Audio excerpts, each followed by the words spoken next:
person. Good afternoon to all of you. The disadvantage of a session after the lunch is if lunch was good, people will feel sleepy. If lunch was bad, we start cursing the organizers. So both way, the afternoon session sometimes become little disadvantageous to the organizers.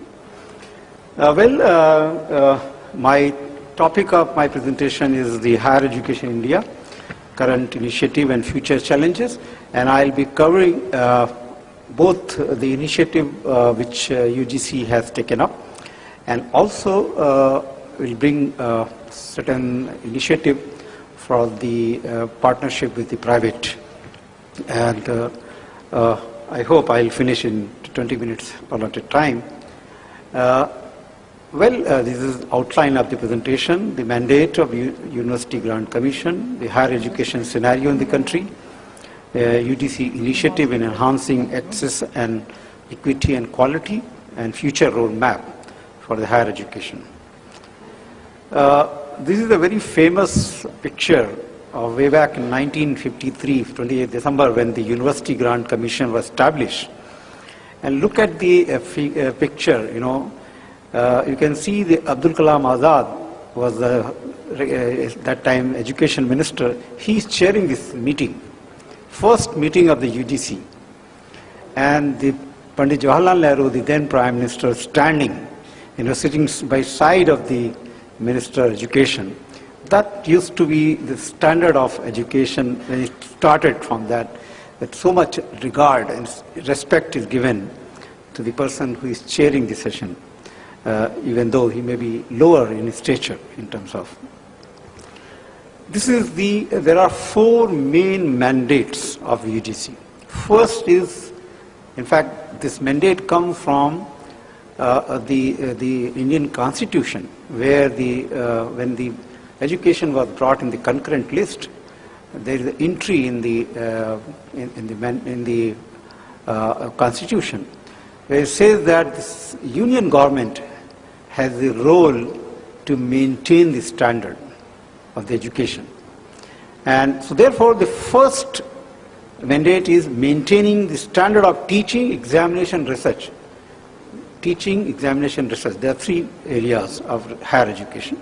Promotion and coordination of university research, allocation and disbursement of college as grants for the university and college, and establishment of common facilities, services, program for groups of university. In fact, many times people say that the name University Grant Commission is a misnomer, because the Grant Commission is not just a granting authority, it also has several other roles to play. There are interesting, in fact, figures I'll show and how institutional growth took place in the country. Look at this diagram, 1950 onward till today.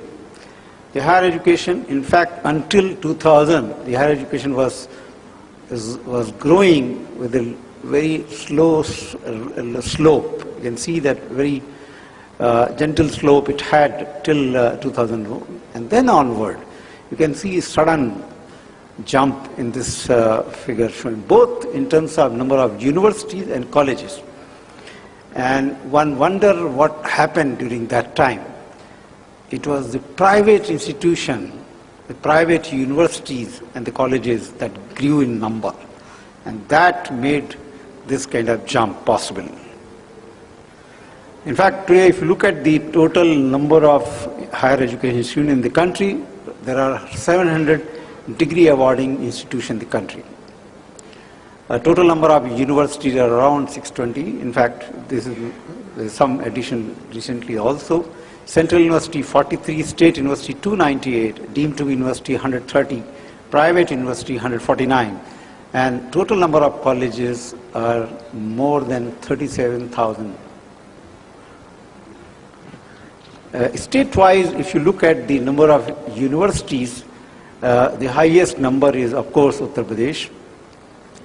But next in line is Rajasthan and Andhra Pradesh, where number of universities, and that include both private and government universities. There are states where we have very backward in this area, and they need to improve. But of course, the leading states are definitely a job.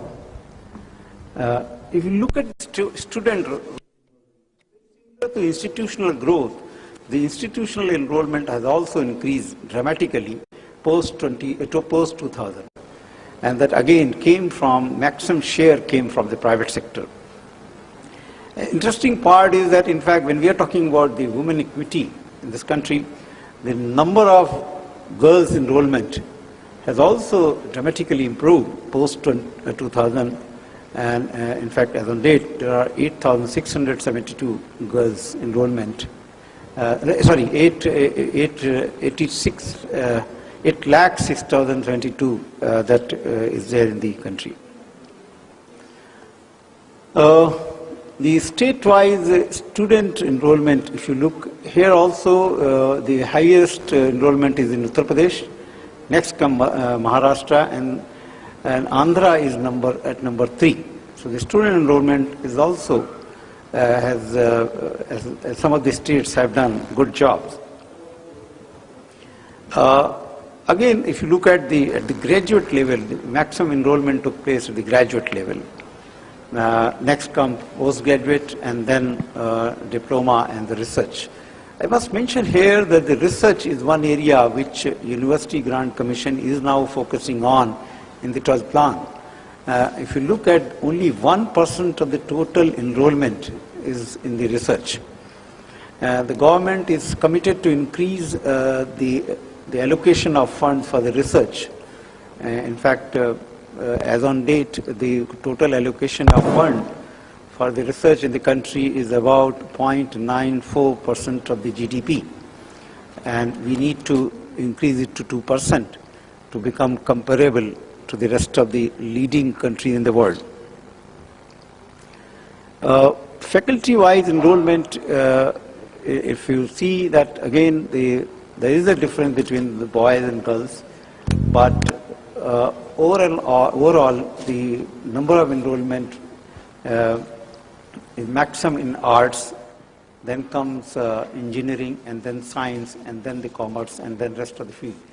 Again, let me mention here, some of the fields are having lesser enrollment, and we are focusing on those areas.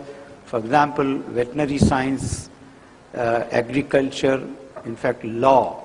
A recent decade had witnessed a very high enrollment ratio in the law.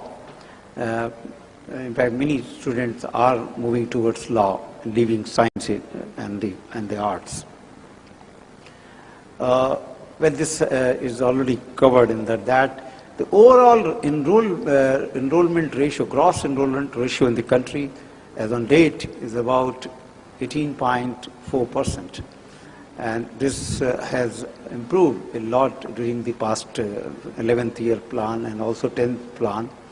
And we are targeting to achieve 25% of gross enrollment ratio by end of this plan, 12th plan, and about 30% of the enrollment ratio by 2020.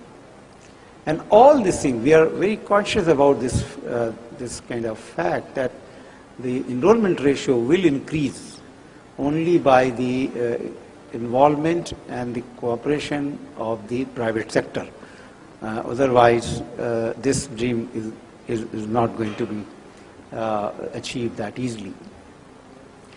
Very similar to student enrollment rate and also the institutional rate, the teachers have also increased in number of teachers, and particularly in past 5 years, the number of teachers on date is roughly touching about 950,000, and our target is to achieve 20 lakhs teacher by end of this 5-year plan, because there is a very serious shortage of faculty in most of the universities, and therefore we are in fact playing the role both as the facilitator as well as regulator, because it is the teaching that brings the standard of an institution. And therefore, quality of institution is directly connected or related to the teacher's quality. Well, if you look at the expenditure on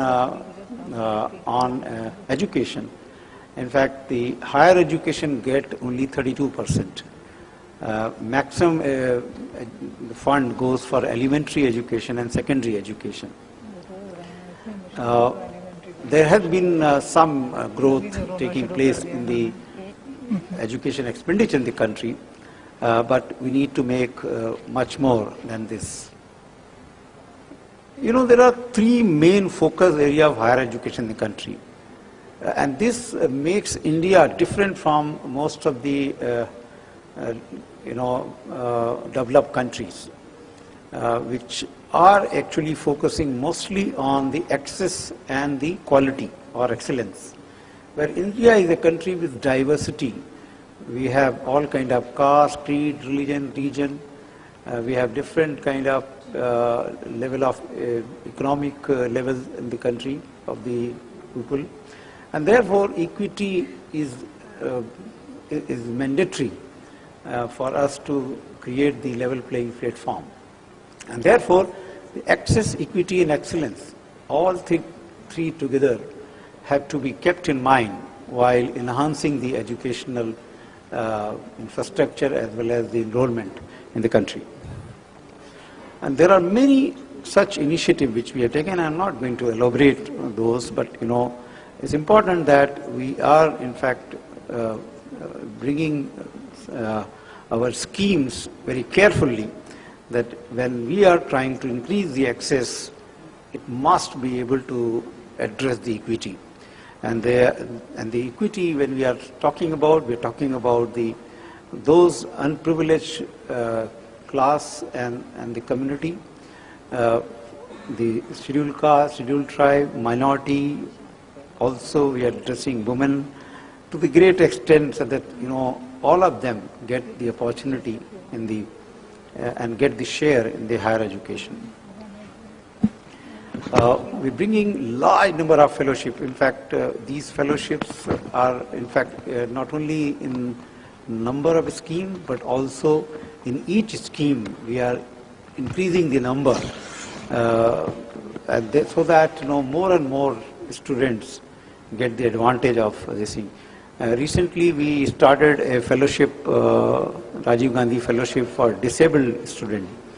Recently, last month we have launched so that the students who are disabled can also get the opportunity.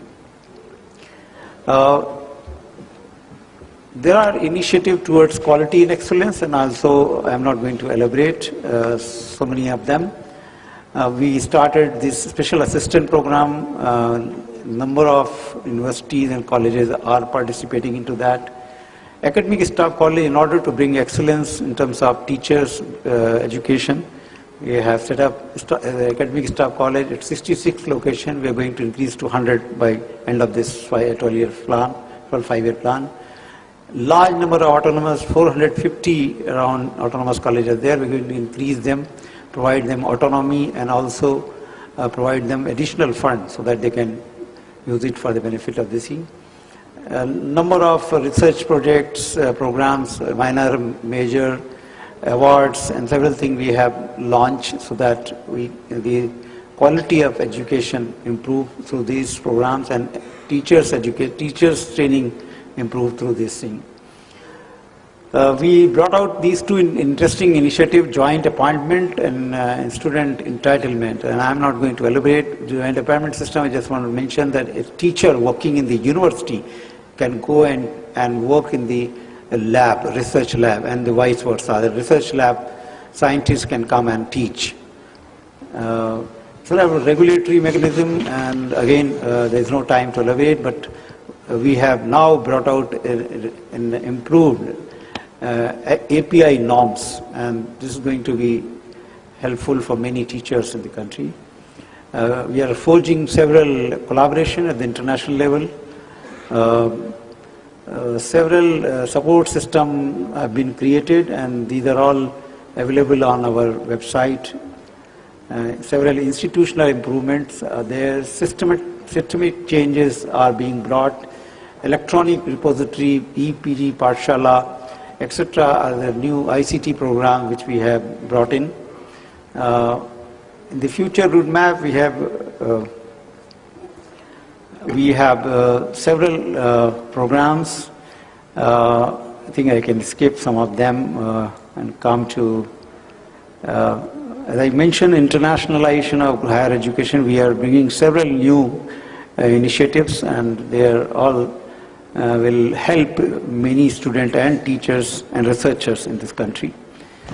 In the morning, Honorable Chief Minister mentioned about the skill development. We are bringing vocational higher education as a part of the curriculum for the higher education in the university and colleges.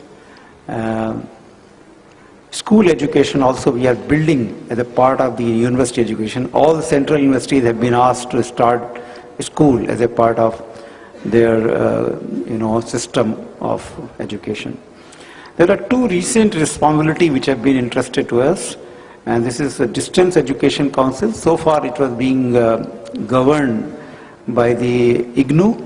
Now it will be governed by the UGC, and we are bringing out a regulation for this. Pursuant to Supreme Court order of 25th April, now UGC has stepped into play the complementary role to AICT for regulating technical education, and there will be many things happening now onward in this one. Thank you very much.